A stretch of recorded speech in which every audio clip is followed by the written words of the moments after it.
Goedemorgen gemeente, hartelijk welkom in deze dienst. Ook zij die met ons verbonden zijn via de livestream.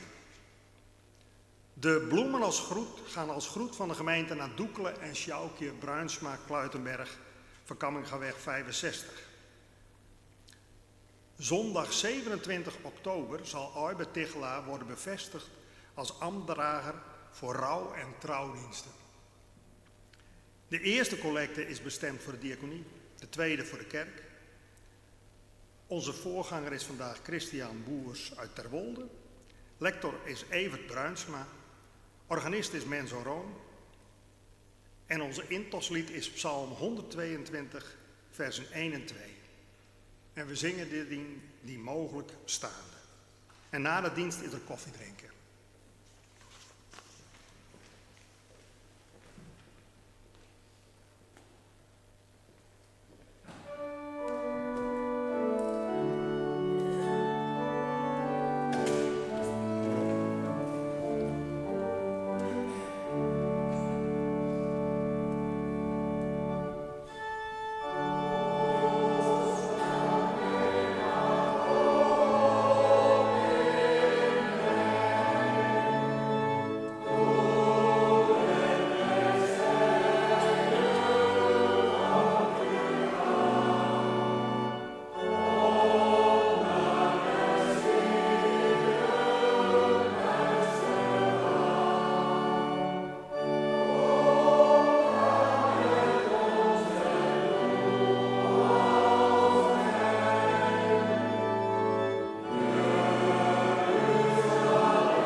Worden wij een moment stil voor het aangezicht van God.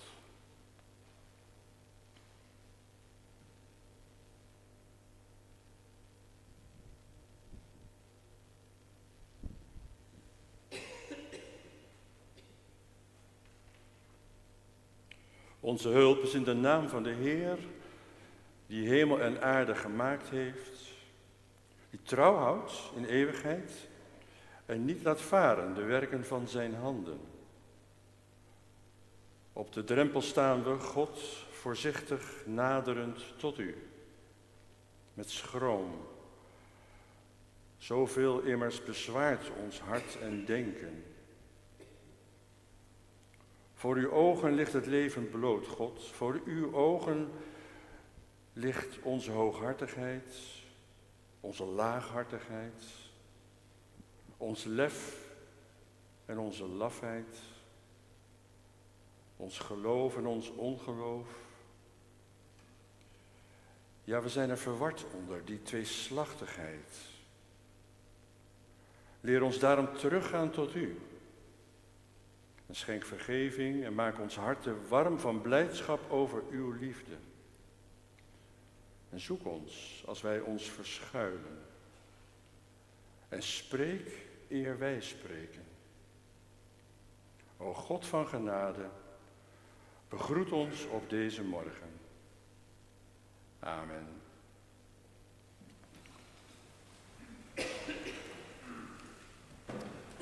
Goedemorgen gemeente. Mij is gevraagd vandaag aandacht aan Israël te schenken in het kader van Israël zondag van vorige week. Midden tussen de Joodse feesten die nu plaatsvinden, Yom Kippur was gisteren en eergisteren, het Loofhuttenfeest aanstaande week. En zo wil de protestantse kerk in Nederland haar verbondenheid tonen met Israël. Vandaar die jaarlijkse Israël-zondag. Ik zal niets schokkends zeggen als menigeen die kwestie van verbondenheid momenteel best lastig vindt. Onopgeefbaar staat er in de kerkorde. Doe maar. Zo maken we het onszelf nog lastig ook. Toch, de eredienst, daar is geen plaats voor politiek, maar daar gaat het over de theologie omtrent Israël. En vanmorgen helpt ons daarbij de profetie van Maleachi en de parabel uit Marcus over de zaaier. Nou, profetieën zijn bij uitstek lastig. Profetieën roepen vaak van alles op, weerstand bijvoorbeeld. Maar ze zijn juist bedoeld als hoopgevend. Als geweldige spiegel van hoe de wereld met al zijn menselijk tekort mag bouwen op een doorgaand heil. En daarin zit die onopgeefbaarheid met die God van Israël. Die ook onze God is.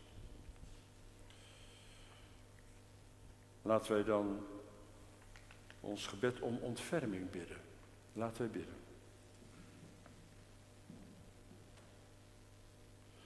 Heer, het moet toch anders kunnen in de wereld. Anders dan het nu gaat. Wat je zaait, oogst je. Geweld roept geweld op. Oorlogstaal wordt de gangbare taal. Wraak zint op nog meer wraak. Als de mens die cyclus niet kan doorbreken, dan toch gij. Omwille van alle goede gedachten die het kwaad willen keren, bidden wij om uw ontferming. Christus, de goede Mare, dat gij het zijt die over de aarde bent uitgezaaid als mens onder de mensen, dat is een bevrijdend woord. En toch leeft de aarde voort met geboeide handen, met klemmende wetten, met getraliede levens. Omwille van alle geest die boze geesten weerstaat, bidden wij om uw ontferming.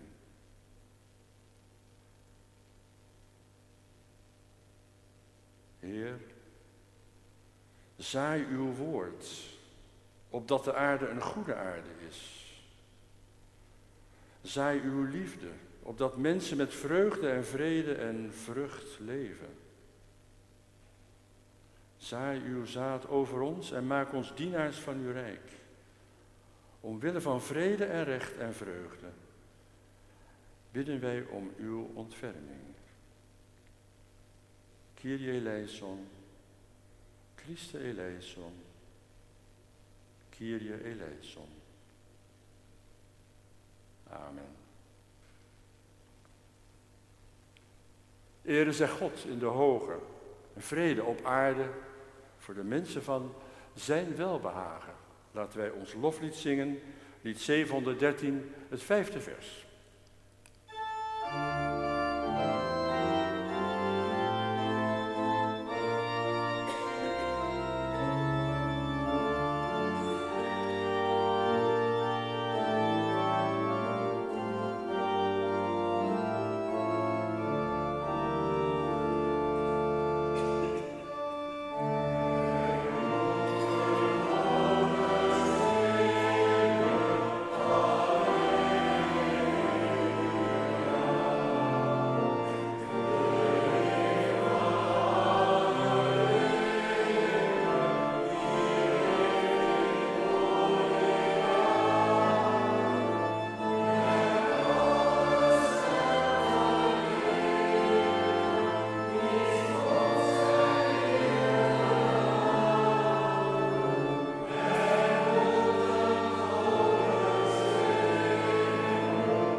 Dat is een loflied in mineur. Het is een van de weinige lofliederen in het liedboek die in mineur staan. Prachtig eigenlijk in deze tijd om het zo te zingen. Laten wij bidden bij de opening van het woord. Goede God, waar wij in het duister tasten, daar schijnt Gij met het licht van de waarheid. Wil ons ervoor bewaren dat wij in ons doen en laten uw waarheid steeds geweld aandoen.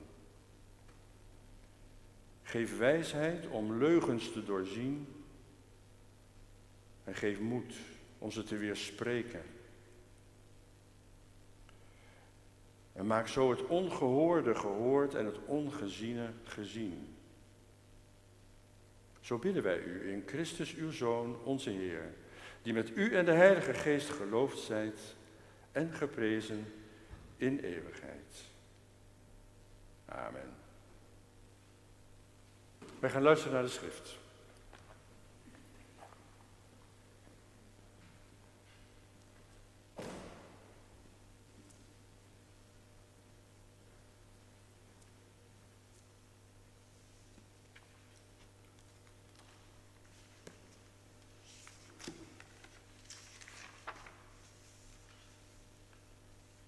Hoort dan nu naar het woord van de Heer uit Maleachi 2, vers 10 tot en met 15a. Hebben wij niet allemaal dezelfde Vader? Heeft niet één en dezelfde God ons geschapen? Waarom behandelen wij elkaar dan zo trouweloos? En achten wij het verbond dat Hij met onze voorouders sloot? Juda heeft trouwloos gehandeld en in Israël en in Jeruzalem heeft men zich gruwelijk misdragen.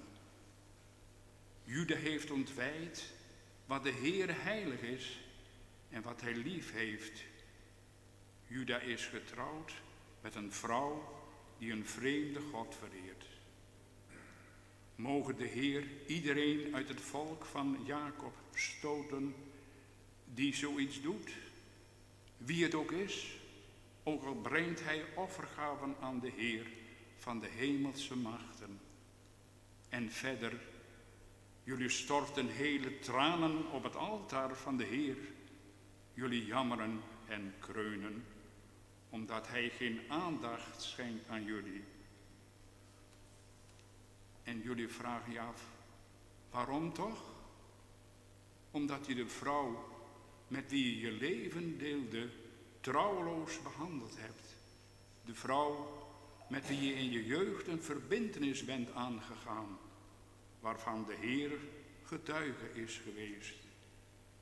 Wie ook maar een beetje verstand heeft, doet zoiets niet, want iedereen wil toch een nageslacht dat door God gewild is?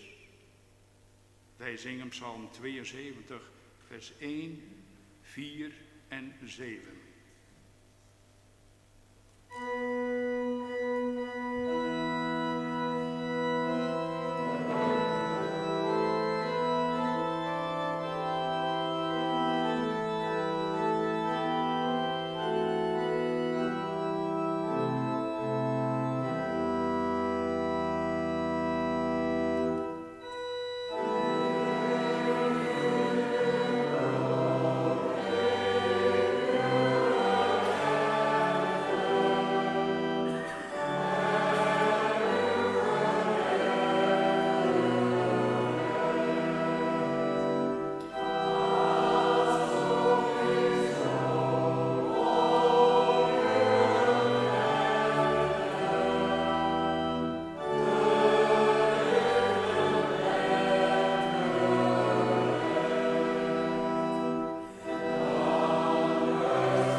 Marcus 4, vers 1 tot en met 9.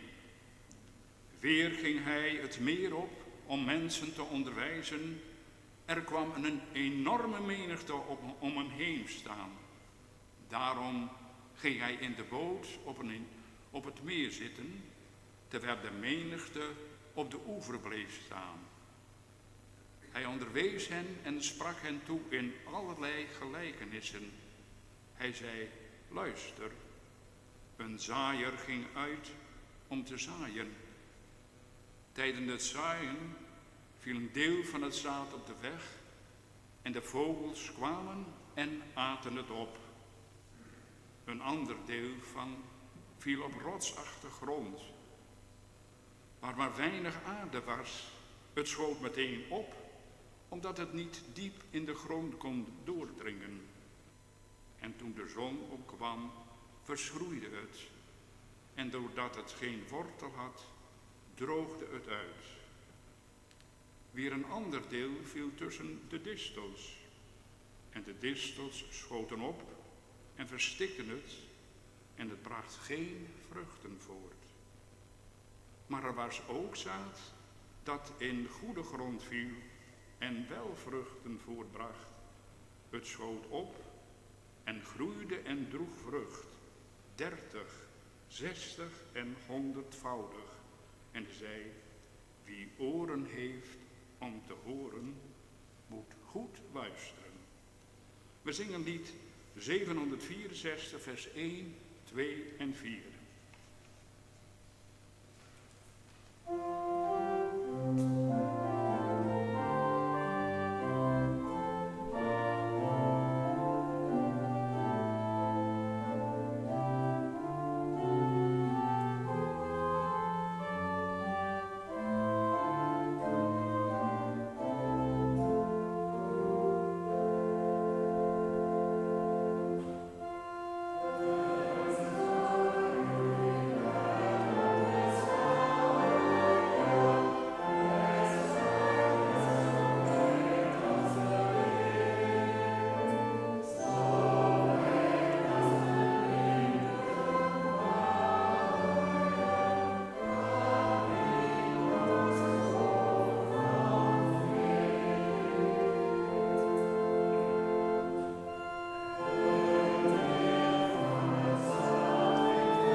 Niet zo'n makkelijk lied, geloof ik.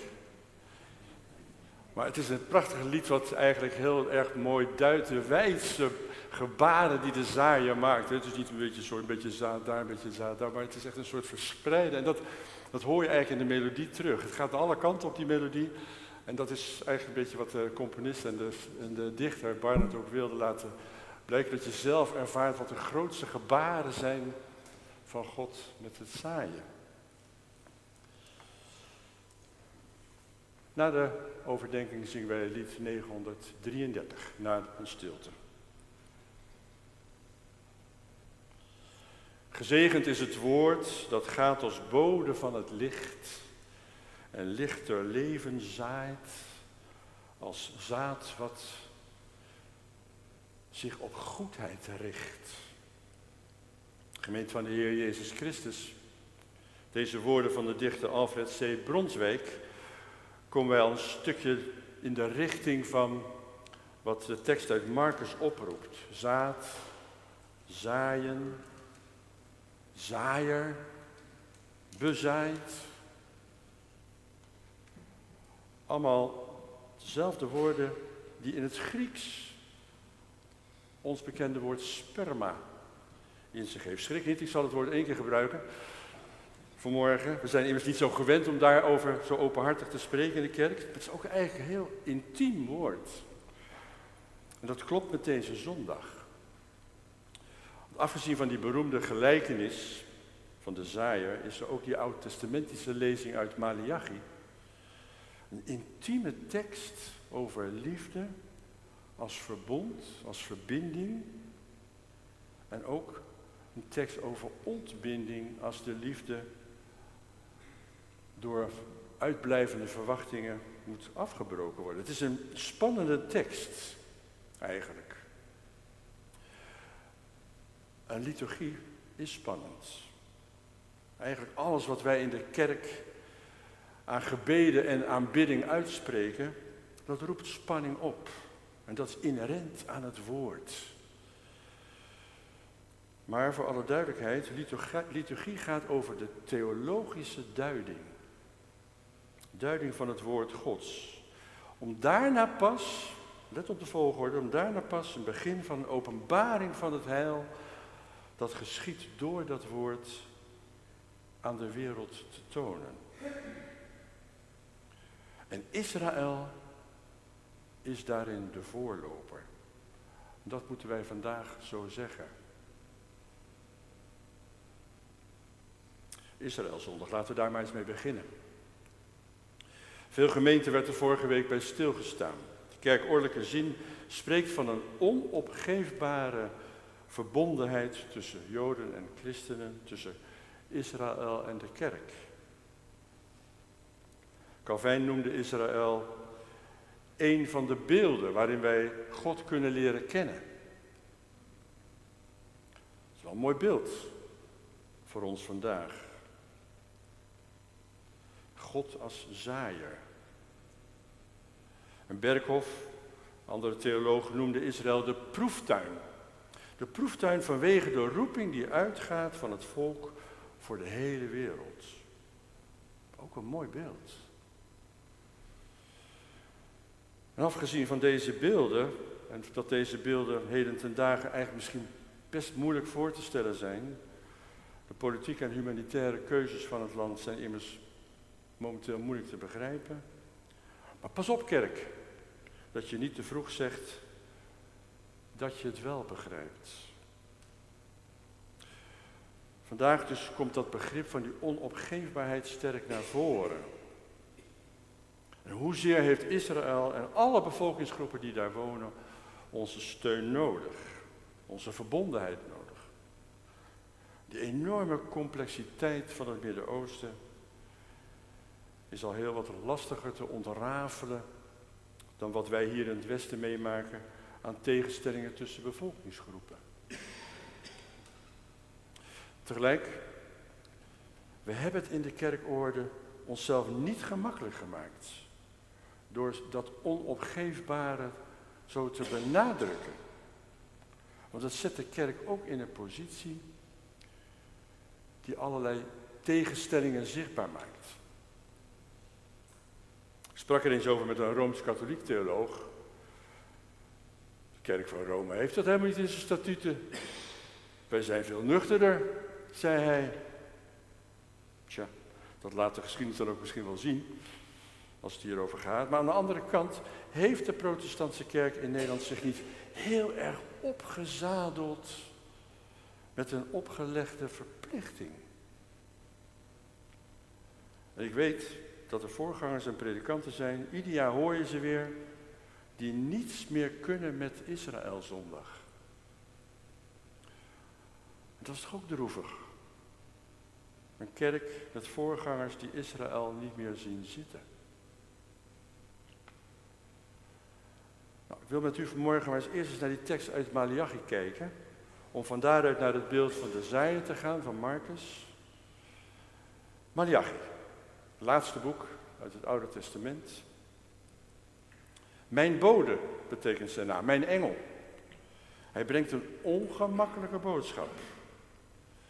Eigenlijk wordt de huwelijkstrouw onder de loep genomen. Toen hij het schreef, hoogstwaarschijnlijk slaat dit gedeelte op de huwelijken van Joden met niet-Joodse vrouwen. Toen ze druppelsgewijs terugkeerden uit de ballingschap, zo'n 5 eeuwen voor Christus. En de tekst begint dan met: hebben wij niet allemaal één en dezelfde vader? Heeft niet één en dezelfde God ons geschapen? En die term vader is opmerkelijk. Komt eigenlijk helemaal niet vaak voor in het Oude Testament. Als duiding van God. En in de christelijke traditie is de naam vader natuurlijk een belangrijke rol gaan spelen. Jezus duidt steeds op zijn vader in de hemel. Maar als het in het Oude Testament gebeurt, dan gaat het eigenlijk altijd over de liefde van de Heer voor zijn volk. Maleachi hanteert hier de literaire vorm van een metafoor. Om zijn punt duidelijk te maken wat betreft de geschiedenis van Israël met zijn God. En die liefde vormt eigenlijk de gevarenzone waarin de ontrouw op de loer ligt. Liefde brengt scheiding met zich mee. De metafoor die Maleachi gebruikt is de praktijk van alle dag. Hoe ga je om met je directe partner in je leven? Hoe ben je omgegaan met het land dat jou ooit gegeven is? En waar scheiding is aangebracht, toen al, Juda en Israël. Hoe ga je om met het verbond dat gesloten werd en was met je voorvaderen? Het kwam toch allemaal voort uit één en dezelfde Vader, die ons allemaal geschapen heeft? In mijn werk vroeger als geestelijk verzorger in een zorgcentrum vielen bij de wekelijkse vieringen altijd alle scheidingen weg. Dat was een van oorsprong wat orthodox hervormde SNIT-organisatie waar ik werkte. Maar het was ook het huis wat eucharistie en avondmaal naast elkaar toeliet. Dat is een logisch gevolg van de ruimte die je elkaar gunt. Wat zeiden de mensen? We geloven toch in één en dezelfde God. Ja, dat is waar. Het is ook niet waar. God is wel dezelfde, maar wat wij van hem maken, wat wij van hem verbeelden, is niet hetzelfde. Hem als in één mond onze Vader noemen, dat lukt nog wel bij het bidden, maar nog niet zo in de praktijk vaak. En dat was blijkbaar in het toenmalige Israël niet anders. Anders zou Maleachi dit niet op zo'n bijna pamfletistische wijze hebben opgeschreven. Liefde doet scheiden. Zowel van de vaderskant als van de kinderenkant. En Maleachi beeldt dat uit in prachtige taal. Wegmaaien zal God een ieder die zich bindt met de dochter van een vreemde God. Nou ja, prachtig. Het vraagt van ons 21ste eeuwers natuurlijk wel enige aanpassing om die sterke bewoording eerst bij onszelf over een eerste soort van reflex van weerstand te tillen. God had gezaaid van oorsprong, maar moet maaien om het gezaaide zuiver te houden. En de metafoor komt dan tot een besluit. Overdek het altaar met tranen en geween en gezucht. Met andere woorden, heb berouw, bekeer je. Want iedereen wil toch een nageslacht dat door God gewild is.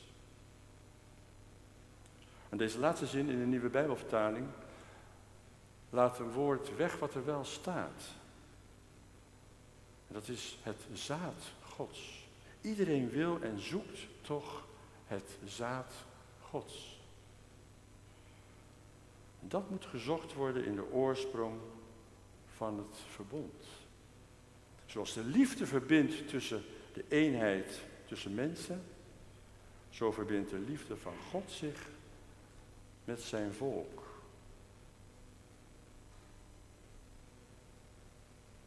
Nou, uiteraard, deze tekst heeft voor veel mensen vaak weerstand opgeroepen. Die zelf in een huwelijkscrisis zaten. En dat misschien nog steeds doen. Dat is begrijpelijk. Zeker als je deze woorden in letterlijke zin vertaalt naar nu. dan ontstaat er ook weerzin. Maar ik noemde al de metafoor. En het is de metafoor die spreekt van het huwelijk tussen Israël en zijn God. En dat de oorsprong van Gods liefde er ligt. En dat hij zich nooit meer kan losmaken van dat eerste begin. Het zaad Gods, dat is waar het om draait in deze profetie. Het zaad dat uitgestort is van den beginnen af. De derde dag van de schepping. Overal op aarde moet er jong groen ontkiemen. Zaadvormende planten en allerlei bomen die vrucht dragen met zaad erin. En zo gebeurde het. Het werd avond, het werd morgen. De derde dag. Klinkt als Pasen. En daarom wordt Maleachi ook vaak gezien als de profetie van de toekomst. Die van de bode die zal komen. De heraut met messiaanse trekken. En de christelijke kerk vertaalde dat inderdaad al gauw naar Jezus. En vooralsnog zou ik er liever voor kiezen dat dit de profetie is van de voorvaderen. De profetie van de traditie, waar men het visioen van de zonne der gerechtigheid, die de verdeeldheid, let op, aanziet, die geen mens ooit helen kan. Maar die ook nochtans zegt, je hebt allen één God, één Vader.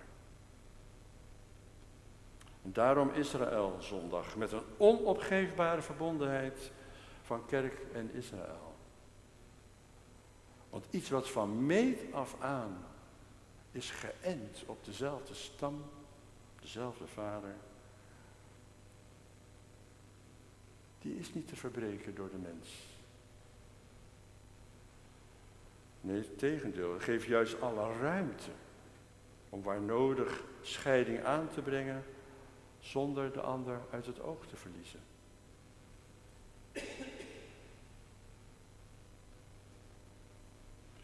Ondertussen moeten we dan nu wel tot slot belanden bij het beeld van de zaaier, bij Marcus. God als zaaier. Vanzelfsprekend beeld in de landbouw van Israël van die dagen, maar ook nu. Zaaien doe je met grote gebaren. We hebben net gezongen erover. Een handvol zaad dat met een zwaai en een zwier wordt verspreid over de aarde. Groot gebaar. Zo karakteristiek voor de zaaier. En dat is reeds geschied bij aanvang. Zo hoorden we net bij Maleachi. Maar dan, van lieverlee komen er plekken die broos, kaal, kwetsbaar, droog, hard zijn. Moet opnieuw gezaaid worden, maar dan anders. Niet meer met dat grote gebaar, niet meer met een handvol, maar met een klein gebaar, een vingertopje. Gericht gemikt, zaad precies daar gezaaid waar de kaalheid schrijnt.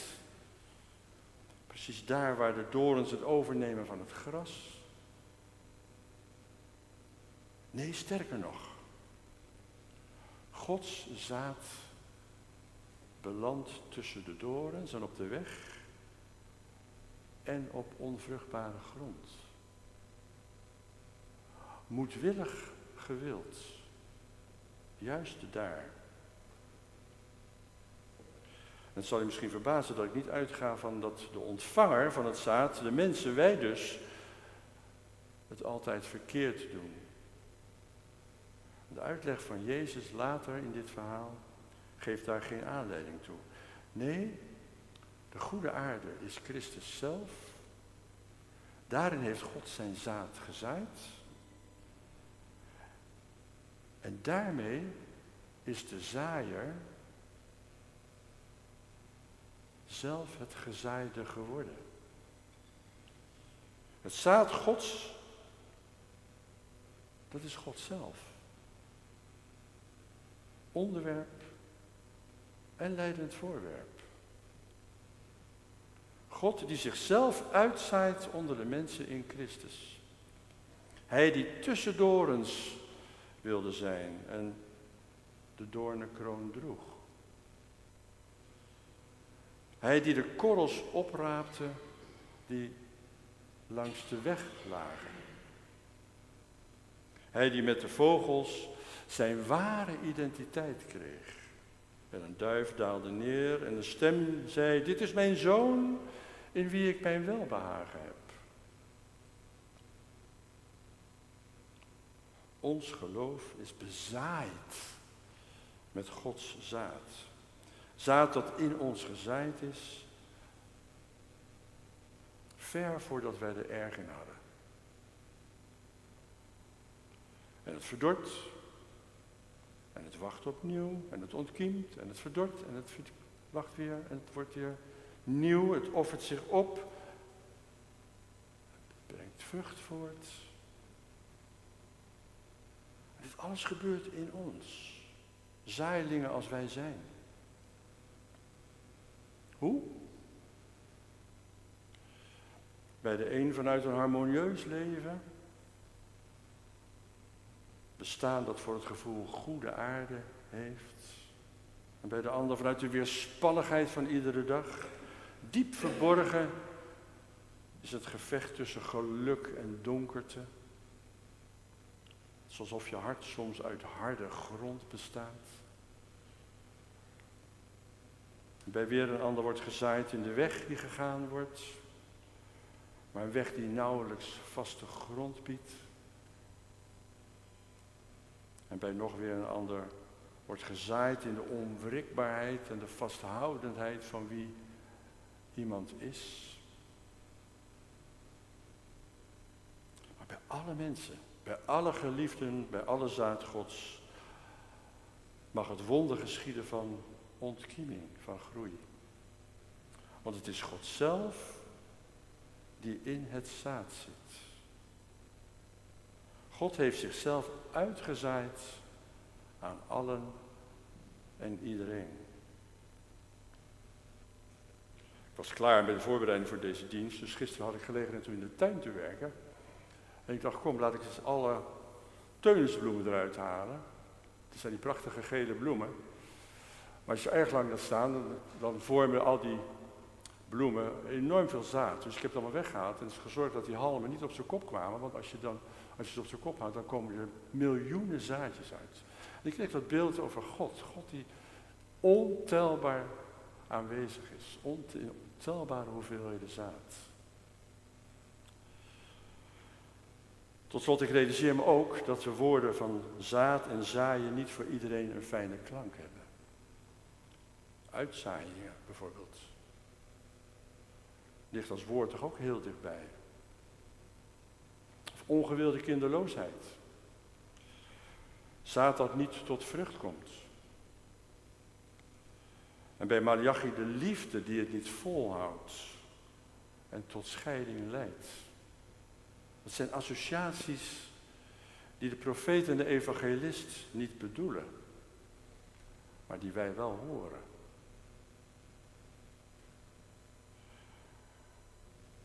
Het lied dat wij na de evangelielezing zongen, gaat nog verder. Er is geen verwachting van leven tenzij in de dood van het zaad. Wij moeten de aarde vergeven dat ze ons sterven laat. O zaaier, ga uit om te zaaien. De kiem waaruit leven ontstond. Zo wijd als de winden waaien. En maak ons tot moedergrond. Amen.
Voor de liefhebber van muziek, dit laatste lied wat we zongen, is gebaseerd op 5 noten, zogenaamde pentatoniek. En dat zijn precies de 5 zwarte toetsen van de orgel, vleugel, piano. En dat geeft een bepaald soort intervallen steeds, die wij misschien zo gewend zijn. Het heeft een beetje een buitenlandse karakter eigenlijk, het lied. Het is een prachtig lied en er zit nog allerlei symboliek achter de pentatoniek. Dat laat ik nu verder eventjes. Maar het is een bewuste keuze van een componist om het zo te schrijven. Wij gaan over tot ons dienst van de gebeden. Laten wij samen bidden. Eeuwige God, Gij die in het begin uit aarde naar uw beeld de mens voor elkaars geluk hebt geschapen. U roepen wij aan. We danken u voor ons samen zijn met u hier op zoveel plaatsen in de wereld, waar mensen samenkomen in uw naam. Gij die de mens bemint, van meet af aan. Gij die het antwoord wilt wezen op lief en leed. En gij die mee wilt gaan op de wegen die gegaan worden in leven en in sterven. God, uw goedheid is te groot voor het geluk alleen. Het zaad van uw goedheid, dat hoge woord, het valt voor onze voeten neer. Laat ons het oogsten, want daar wacht het op. Dank dat gij zaait in goede tierenheid. Laat ons dan in vreugde maaien. Zo mogen wij onze voorbeden uitspreken. Vandaag bidden wij u, God van Israël, voor uw volk. Zij die plachten te wonen in het Midden-Oosten, te midden van vijandige buren. En voor de Joden verspreid over de wereld, te midden van de groeiende dreiging van antisemitisme. En daaromheen zien wij een wereld vol vragen en zonder antwoorden. En ieder antwoord lijkt gekleurd, selectief, partijdig. En regeringen en organisaties zoeken naar het goede. Maar voor wie en voor wat, God? Mag uw woord in ieder geval een begin zijn van een antwoord op de geweldsspiraal. En schenk ootmoed en verstand om het recht op vrede voor alle betrokkenen te bewerkstelligen. En dat uw verbond geloofd wordt en verankerd is in alle denken en doen. Wij bidden om een aftocht van geweld en een intocht van vrede. Heer, hoor ons smeken.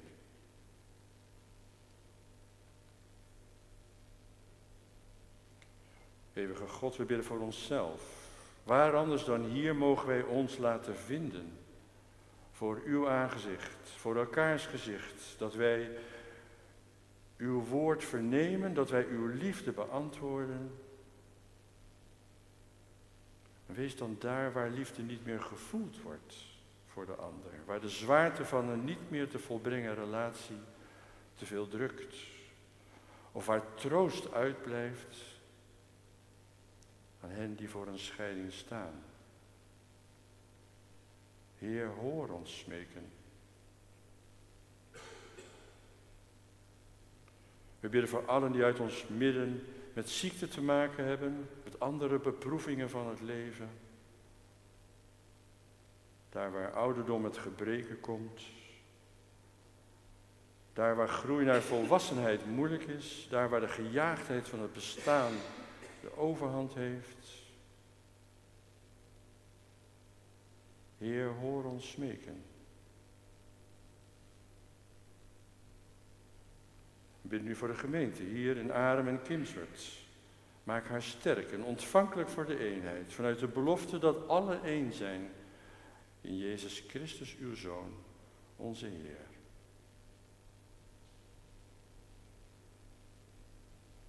In de stilte spreekt het hart tot u.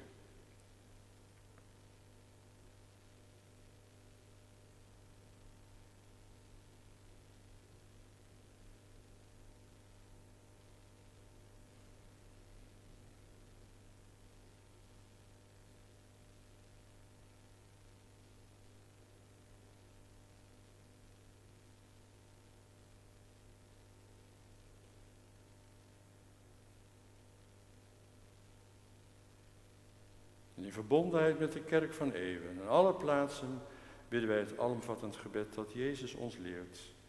Onze Vader, die in de hemel zijt. Uw naam wordt geheiligd. Uw koninkrijk komen. Uw wil geschieden.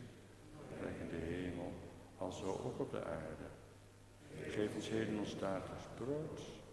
En vergeef ons onze schulden. Gelijk ook wij vergeven onze schuldenaars. En leid ons niet in verzoeking, maar verlos ons van de boze. Want van u is het koninkrijk en de kracht en de heerlijkheid in eeuwigheid. Amen. Het is gelegenheid uw gaven te geven. En daarna zingen wij ons slotlied, lied 723.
Heer, uw onweerstaanbaar woord drijft rusteloos de eeuwen voort. Dat zongen we net. Maar wat mij betreft kunnen we onweerstaanbaar ook vandaag zingen als uw onopgeefbaar woord. Een woord dat met ons mee wil gaan, is een woord van liefde. En dat het geschiet, daarover vragen wij de zegen. Over onze harten, over onze huizen, de zegen van God. In ons komen, in ons gaan, de vrede van God. In ons leven, in ons geloven, de liefde van God. Aan ons eind een nieuw begin, het licht van God om te ontvangen en te delen. In de naam van de Vader en de Zoon en de Heilige Geest.